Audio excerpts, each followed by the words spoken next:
Justice, the President of the Supreme Court of Kenya,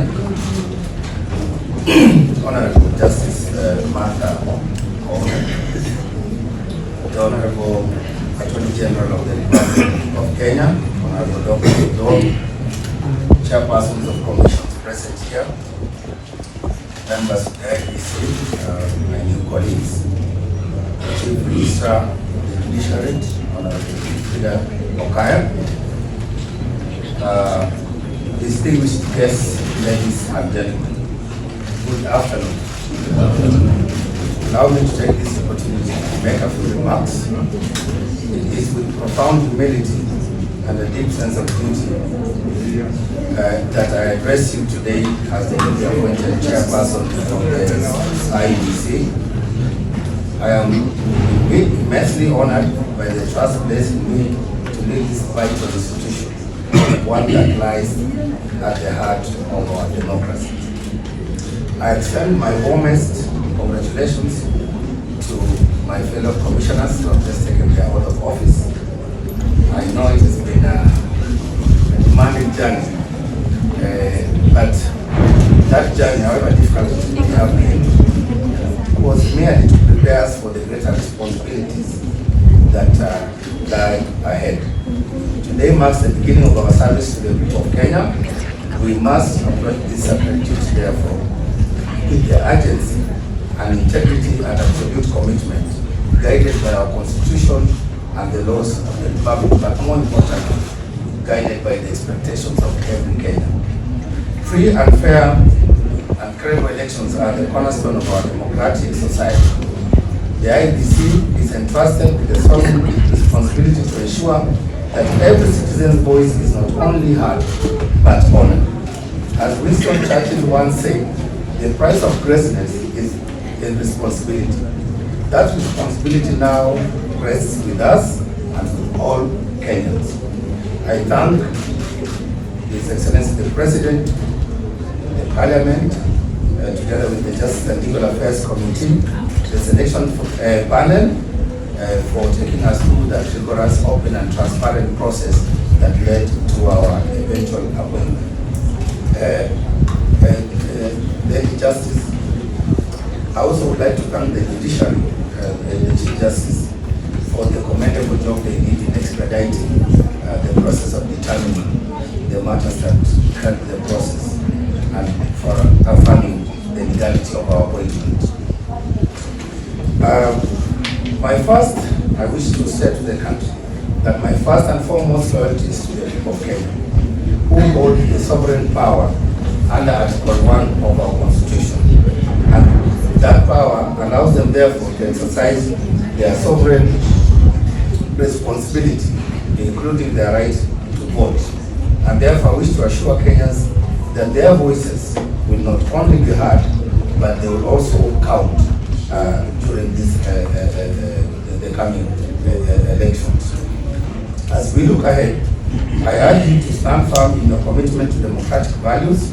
Together, we must build a stronger, more resilient nation, one election at a time. John Lewis once said, "The vote is so precious, it is almost sacred. It is the most powerful non-violent tool which we have in a democracy." I therefore echo the truth in the words of John Lewis, and I urge all Kenyans to ensure that we use this opportunity that our electoral processes allows us to ensure that we build a peaceful, stable, and secure democracy. Credibility, ladies and gentlemen, of our elections depends on our collective commitment to the rule of law, fairness, to the principle that every Kenyan matters. And in Article 88 of the Constitution, our mandate as IEBC is clearly outlined, and we, together with my colleagues and our secretariat, are committed to take that responsibility seriously, that we shall ensure that we discharge our mandate with the seriousness that it deserves. Today, as we've witnessed, ladies and gentlemen, we have taken that oath and we will abide by the words and the spirit of that oath. In today's Kenya, and the world. We are bound to face a lot of challenges because of today's new innovations. And one of the greatest challenges, but also an opportunity, is the issue of information. As a commission, as we settle down to our work, we are bound to face a lot of challenges in misinformation, disinformation, and fake news. But we also have an opportunity to work with those news outlets to ensure that we educate, we inform, and we focus on factual truth, so that then we build trust, because it's through that information that we build trust in the credibility of our institutions, such as IEBC, but also of our electoral processes. Lastly, Honorable Deputy Chief Justice, a credible election is not a responsibility of IEBC at all. It is a national responsibility.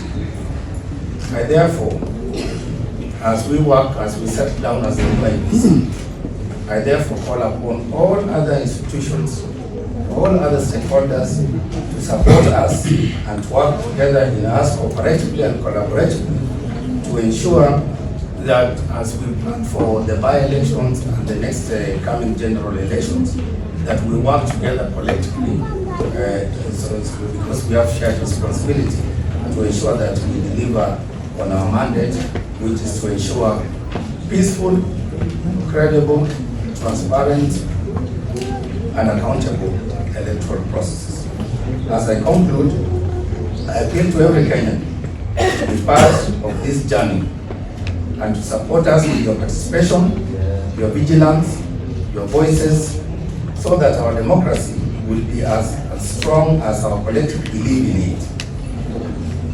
I also, as I conclude, wish to remind us that IEBC has been here long enough, and we have our predecessors who have been the architects of some of the systems that we will inherit, and will work to perfect and improve, and therefore wish to pay tribute to them, to honor them for their outstanding contribution to consolidating and deepening our democratic processes through their work in IEBC. Let me leave you finally with the words of Larry J. Sabato, that every election is determined by the people who show up.